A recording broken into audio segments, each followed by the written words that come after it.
పూర్తి స్థాయిలో వెనుక ఉండి సహకరించి ఒక బ్రోకర్ కంపెనీని తీసుకొచ్చారు. ఆ కంపెనీ పేరు trust investment advisers private limited అనే పేరుకు మర్చెంట్ బ్యాంకర్, బట్ చేసేది బ్రోకరేజ్. వారు ఈ కాన్సెప్ట్ వారికి చెప్పారు, మీకు ఎఫ్ఆర్బిఎంను బైపాస్ చేస్తూ మీకు డబ్బులు తెచ్చిస్తాము, మీరు దానికి గాను మాకు డబ్బులు ఇవ్వండి, ఆ తర్వాత మీ ఇష్టం ఉన్న వాళ్ళకు భూములు అమ్ముకోండి. ఇది ఓవరాల్గా స్కీమ్. దీనిలో అన్ని నిబంధనలు మొత్తం అన్ని చట్టాలు నిబంధనలు సుప్రీంకోర్టు తీర్పులు అన్నిటినీ తుంగలో దొక్కారు. ఆర్బీఐ గైడ్లైన్స్ను కూడా తుంగలో దొక్కారు. ఎట్లా? I will explain to you.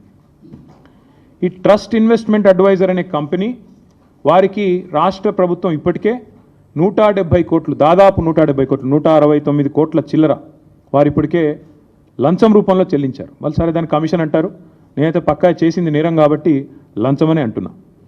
ఆ ట్రస్ట్ ఇన్వెస్ట్మెంట్ అడ్వైజర్ వాళ్ళు ఇంకొక ఫైనాన్షియల్ అడ్వైజరీ సర్వీసెస్ ఫామ్ని ముంగట పెట్టారు.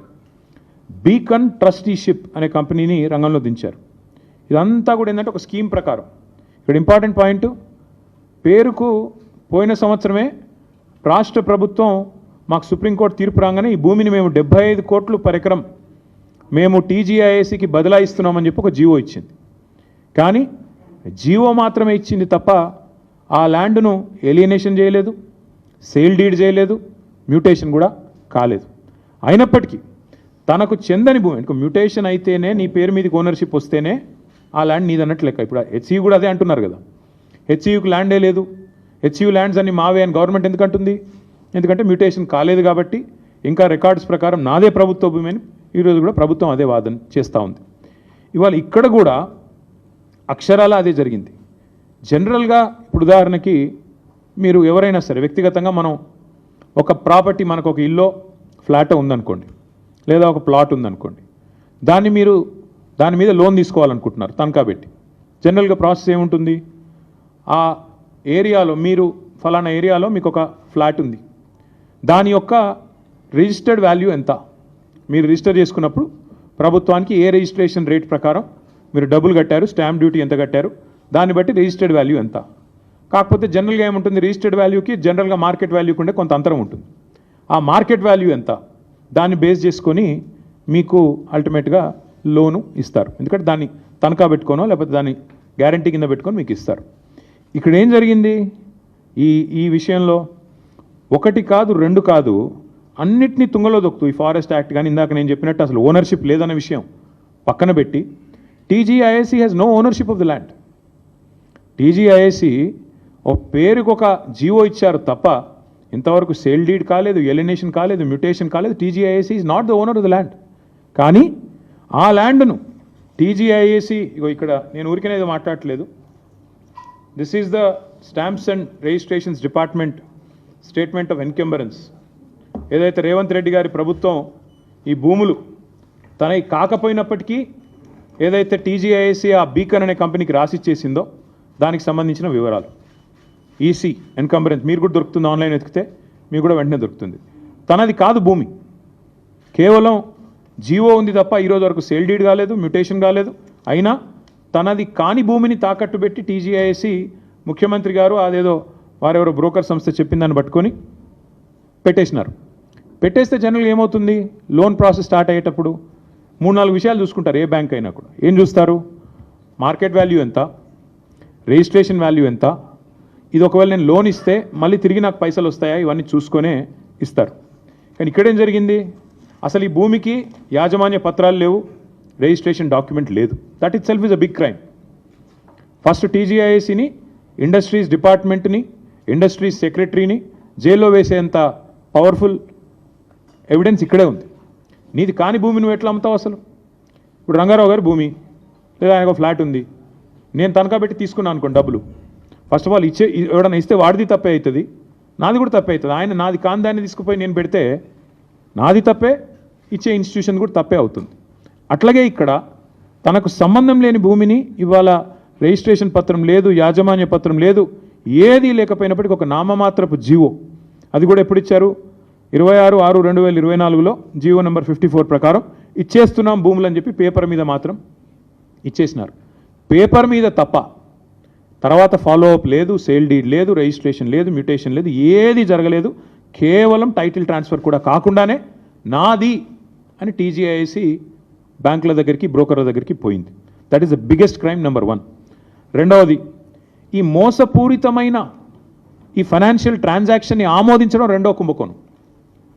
అసలు సరే వీళ్ళు తప్పు చేస్తున్నారు, టీజీఐసి వాళ్ళు నాది కాని భూమి పెడుతున్నారు, ఇచ్చేవాడి కన్నా బుద్ధి ఉండాలి కదా, చూసుకోవాలి కదా, డ్యూ డిలిజెన్స్ చేయాలి కదా. కానీ ఆగమేఘాల మీద అసలు టైటిల్ చూడకుండా, ఓనర్షిప్ ఉందా లేదా చూడకుండా, ఈ మధ్యలో కూడా బ్రోకర్ ట్రస్ట్ అనేవాడు చెప్పాడు కాబట్టి బీకన్ అనే వాడికి ట్రాన్స్ఫర్ చేస్తూ టీఎస్ఐసి రాసిచ్చింది, వాళ్ళు తీసుకున్నారు, ఐసిఐసిఐ బ్యాంకు 10,000 కోట్లకు ఇచ్చేశారు. ఇక్కడ ఇంకా విచిత్రం ఏంటంటే ఈరోజు రిజిస్ట్రేషన్ డిపార్ట్మెంట్ ప్రకారం, స్టాంప్స్ అండ్ రిజిస్ట్రేషన్స్ డిపార్ట్మెంట్ ప్రకారం ఆ ఏరియాలో కంచే గచ్చిబౌలి ఏరియాలో గజం విలువ 26,900. అంటే మొత్తం 400 ఎకరాలను మీరు గజాల వారీగా కొలిస్తే మొత్తం as per the government record 5,239,84,84 మాత్రమే. కానీ గవర్నమెంట్ ఏం చేసింది, 5,239 కోట్ల విలువైన భూమి అని ఒకవైపు స్టాంప్స్ అండ్ రిజిస్ట్రేషన్ డిపార్ట్మెంట్ చెప్తుంటే, కాదు ఇది 30,000 కోట్ల విలువైన భూమి అని చెప్పి రెవెన్యూ డిపార్ట్మెంట్ వాళ్ళు, ఏ రెవెన్యూ డిపార్ట్మెంట్ కిందనైతే స్టాంప్స్ అండ్ రిజిస్ట్రేషన్స్ పనిచేస్తుందో అదే రెవెన్యూ డిపార్ట్మెంట్ వాళ్ళు know this is valued at 75 crores per acre అని చెప్పి, దానికి కోకాపేటలో నియోపోలిస్లో 100 కోట్లు వచ్చింది, అక్కడి నుంచి ఇది ఒక 5-6 కిలోమీటర్ల దూరంలో ఉంటుంది, కాబట్టి దీన్ని 75 కోట్లకు మేము అమ్ముతున్నాము అని చెప్పి టీజీఐసికి వాళ్ళు జీవో ద్వారా మేము ఇస్తున్నామని చెప్పి పాస్ చేసినారు. ఇక్కడ ఇంపార్టెంట్ పాయింట్ ఏంటంటే government should come forward and explain.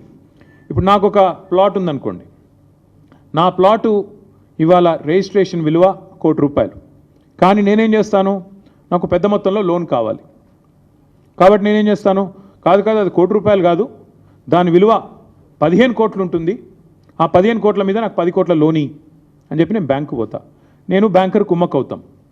కుమ్మక్కయి ఆడ ఉన్నది లేనిది జనరల్గా అసెస్మెంట్ ఎట్లా చేయాలండి, వాల్యూ అక్కడ జరిగే ట్రాన్సాక్షన్స్ కానీ రిజిస్ట్రేషన్స్ కానీ ఆ చుట్టూతా ఉండే ఒక 5-6 కిలోమీటర్ల రేడియస్లో గత 3 సంవత్సరాలు జరిగిన ట్రాన్సాక్షన్స్ ఆధారంగా విలువ ఖరారు చేయాలి.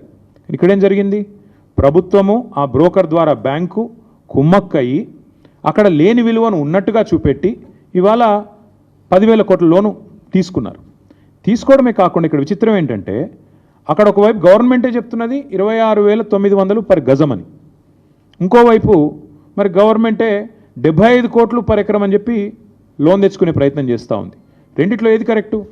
అయితే నువ్వు 75 కోట్లన్నా మరి ఆ మార్కెట్ రిజిస్ట్రేషన్ వాల్యూ కూడా పెంచాలి, చుట్టూ కూడా అంతా కూడా 75 కోట్లు ఉంది కాబట్టి 75 కోట్లు స్టాంప్స్ అండ్ రిజిస్ట్రేషన్ వాల్యూ కూడా అంతే అని చెప్పి అదన్నా పెంచాలా, because otherwise it's loss to the state exchequer. రాష్ట్ర ఖజానాకు చిల్లుబడ్డట్టే కదా.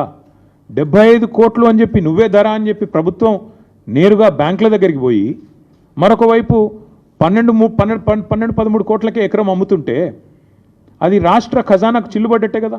అయితే అదైనా తప్పు, లేదా నువ్వు బ్యాంకులను మిస్లీడ్ చేస్తూ, దేశాన్ని మిస్లీడ్ చేస్తూ, ఆర్బీఐని మిస్లీడ్ చేస్తూ అక్కడ లేని వాల్యూ ఉన్నట్టు చూపెట్టి ఇవాళ 75 కోట్లకు దాన్ని చూపెట్టి వాల్యూని క్రియేట్ చేసి ఆర్టిఫిషియల్గా దాని మీదకెళ్ళి లోన్ తెచ్చి ఇవాళ బ్యాంకులతో పాటు రిజర్వ్ బ్యాంకును తప్పకుండా దేశాన్ని కూడా మోసం చేసినట్టుగానే భావించాల్సి వస్తుంది. ఇంకా విచిత్రంగా ఉంది ఇక్కడ స్టోరీ. 5,239 కోట్ల విలువైన భూమిని 30,000 కోట్లని చూపెట్టారు మొదలు. ఆ తర్వాత ఇంకా విచిత్రంగా వెంటనే ఆగమేఘాల మీద వెంటనే వాళ్ళు డిసైడ్ చేశారు రేట్లు. 169 కోట్ల బ్రోకర్కి ఇచ్చినారు మధ్యలో.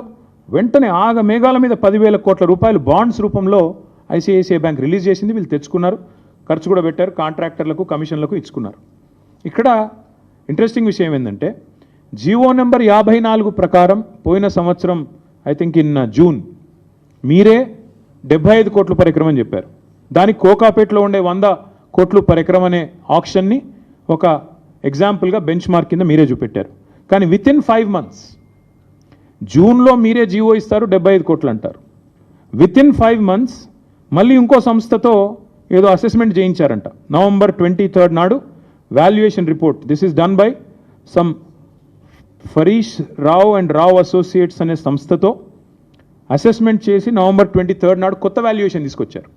లేదు మేము చెప్పింది తప్పు, ఆ జీవోలో చెప్పింది తప్పు, 75 కోట్లు అనేది దాన్ని తగ్గిస్తున్నాము అని చెప్పి కేవలం 75 కాదు 52 కోట్లు అని చెప్పి మళ్ళీ ఒక రిపోర్ట్ తయారు చేశారు. This is November 23rd.